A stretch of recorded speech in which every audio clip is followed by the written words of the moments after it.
असीं रत छाण राहुनि जा मुसाफ़िर हूं ॿुधई साईं।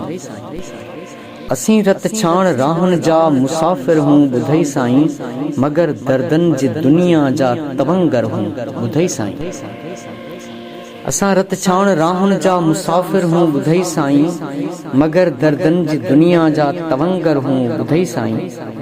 रुगो जज़्बनि ऐं अहसासनि मंझां था मूर्तियूं ठाहियूं, रुगो जज़्बनि ऐं अहसासनि मंझां था मूर्तियूं ठाहियूं, असां लफ़्ज़नि जी वादीअ जा मुसव्विर हूं ॿुधई साईं। रुगो जज़्बनि ऐं अहसासनि मंझां था मूर्तियूं ठाहियूं, असां लफ़्ज़नि जी वादीअ जा मुसव्विर हूं ॿुधई साईं।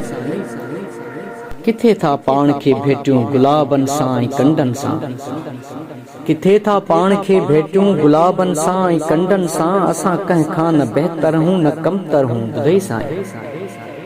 किथे था पाण खे भेटियूं गुलाबनि सां ऐं कंडनि सां, असां कंहिं खां न बहितर हूं न कमतर हूं ॿुधई साईं।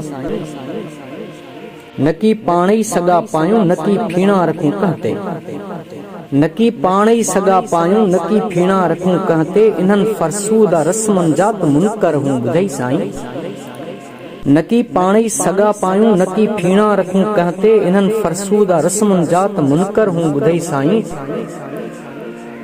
सुञाणे पाण खे हर को रुगो पंहिंजे ताल्लुक़ सां, सुञाणे पाण खे हर को रुगो पंहिंजे ताल्लुक़ सां, हक़ीक़त में असां तुंहिंजो तसवर हूं ॿुधई साईं।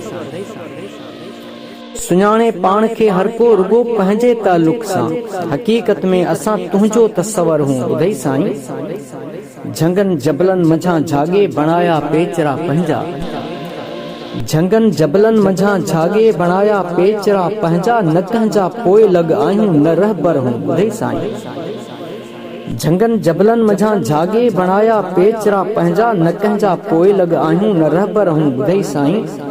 दिमाग़ी फ़लसफ़नि सां कीन था क़ाइल करियूं कंहिंखे, दिमाग़ी फ़लसफ़नि सां कीन था क़ाइल करियूं कंहिंखे, दिलनि जे लाइ मोहबत जा के मंतर हूं ॿुधई साईं।